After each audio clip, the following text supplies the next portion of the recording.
A lot of people are talking about this interview that Deontay Wilder did with TalkSport a few days ago, in which he appeared to suggest or imply that he's willing to swerve an Anthony Joshua fight for the next 2 years, potentially, because he has other opponents who he could fight in the interim.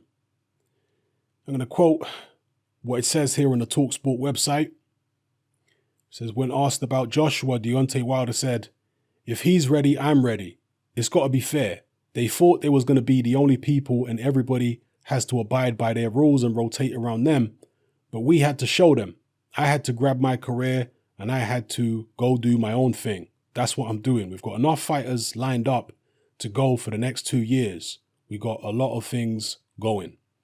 Now, I don't know if it's particularly clear from this quote that Deontay Wilder is saying he don't want to fight Anthony Joshua right now, or that he's not willing to, or that he intends to avoid him for 2 years. I don't know whether I'm going to go that far, but what it does reveal is that Deontay Wilder is kind of acknowledging now that Anthony Joshua does want to fight him.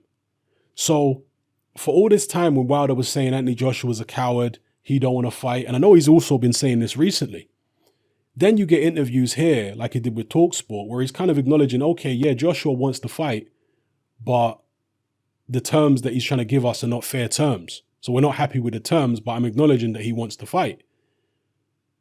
Deontay Wilder has made no comment, as far as I'm aware, of all the offers that have been coming in, or all the emails, that have been coming in from Eddie Hearn to his manager, Shelly Finkel. So this does fly in the face of what the Deontay Wilder fanboys have been saying for the best part of a year now. That Joshua's scared, Joshua's a coward, he'll never fight Deontay. Well, Deontay is acknowledging here that Joshua does want to fight. He's not happy with the terms, but he's acknowledging that he wants to fight. What are the terms that Deontay Wilder is looking for from Anthony Joshua? If he's looking for 50-50, right now, it's nonsense. That's just a way of pricing yourself out, and that just makes it look like you don't want to fight. If he defeats Tyson Fury in the rematch, and the fight generates significantly more money than the first fight did, then maybe 50-50 is more realistic. It all depends on how much Anthony Joshua wants that WBC belt, how much he wants to be undisputed. But again, we have to pull Deontay Wilder up on this one face, one name business, because he made out as though that was his ultimate goal. One face, one name, one champion. He needed to be undisputed. Now he's saying he might even go 2 years without fighting in that undisputed bout. He's got plenty of opponents lined up. So, yeah, Wilder is changing his tune. Let's just put it that way. And, you know, as far as Deontay Wilder having opponents lined up for 2 years, one thing people are talking about is the possibility that there could be a rubber match between Deontay Wilder and Tyson Fury if Tyson Fury wins this rematch. There could be a third fight immediately afterwards.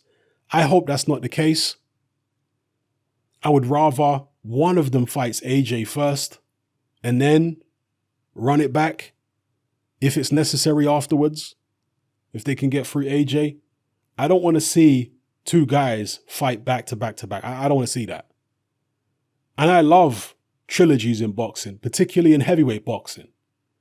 If we think throughout the years, the Ali Frazier trilogy, the Ali Norton trilogy, the Bo Holyfield trilogy, etc., etc.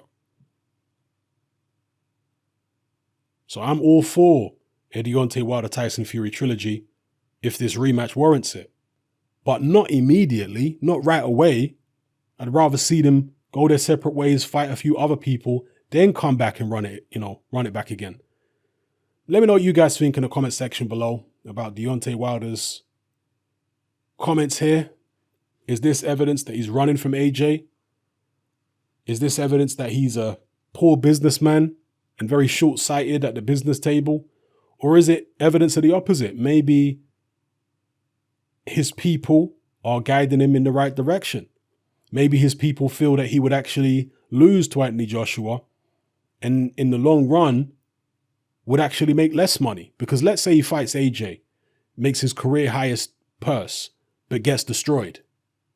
Then all of a sudden he's right back down the bottom of the pile and there's nothing for him to milk. No WBC belt anymore, has to fight his way back up to the top and go through all the contenders. Will he even make it through? Who knows? So this is the disaster scenario that Wilder's team have to think about. And I'm sure they are thinking about it. And maybe that's why they're not so keen on entertaining an undisputed fight right now. Because they're looking at how much they can milk this WBC belt at this point. They've got this rematch with Fury. If they can get through Fury, will there be any incentive for them to unify with AJ right now? Let me know what you guys think in the comment section below. It's happening, I'm out. Join me on Patreon.